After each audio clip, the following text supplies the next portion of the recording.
நீங்கள் வந்து போஸ்ட்பான் பண்ணிட்டீங்க ப்ரோ அப்படின்னு.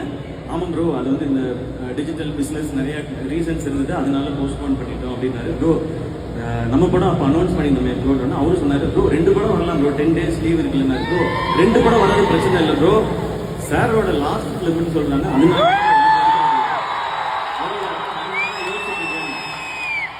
அப்போ ஜெகதி சொன்னார், ப்ரோ அதெல்லாம் ஒன்றும் பிரச்சனை இல்லை ப்ரோ, நம்ம 2 பேரும் நம்ம சூப்பராக பண்ணிக்கலாம், 2 படமும்.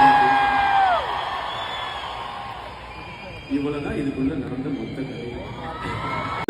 அது கொஞ்ச நாள் கழிச்சு ஒரு இன்டர்வியூலயும் அவர் சொல்லியிருந்தார், இந்த மாதிரி படம் வந்து பொங்கலுக்கு நாங்கள் பிளான் பண்றோம் அப்படின்னு சொல்லி. அப்ப கொஞ்ச நாள் கழிச்சு, அதுல இருந்து சில நாள் கழிச்சு விஜய் சாரோட படம் ஜனநாயகம் வந்து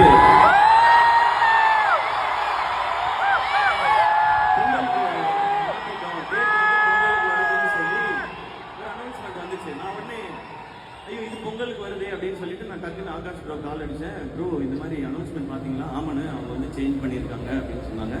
நான் சொன்னேன், ப்ரோ இந்த மாதிரி அந்த படமும் வருது, நம்மளும் பொங்கல் சொல்கிறோமே போது, ஆனால் 10 நாள் இருக்கிறதுனால 2 படம் கண்டிப்பாக தாங்குனேன் அப்படின்னாரு. ஓகே, பட் நம்ம வந்து ஏதாவது சேஞ்ச் பண்ண முடியுமா அப்படின்னு கேட்டேன். அப்போ அவர் சொன்னார், ஆனால் சேஞ்ச் பண்ணுறதுல 2 சிக்கல் இருக்குன்னு. ஒன்று,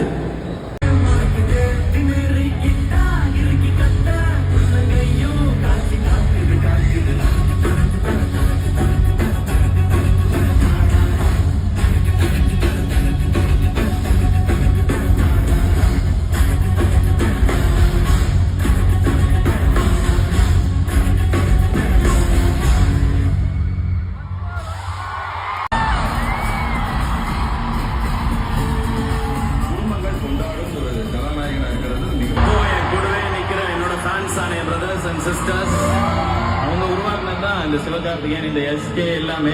சிவகார்த்திகேயன் உண்மை என்ன? உங்க சத்தமும் உங்க கை தட்டலும் தான் அந்த எல்இடி ஸ்கிரீன் ஓபன் பண்ணதுக்கான நேரம். Let's go with the countdown. 3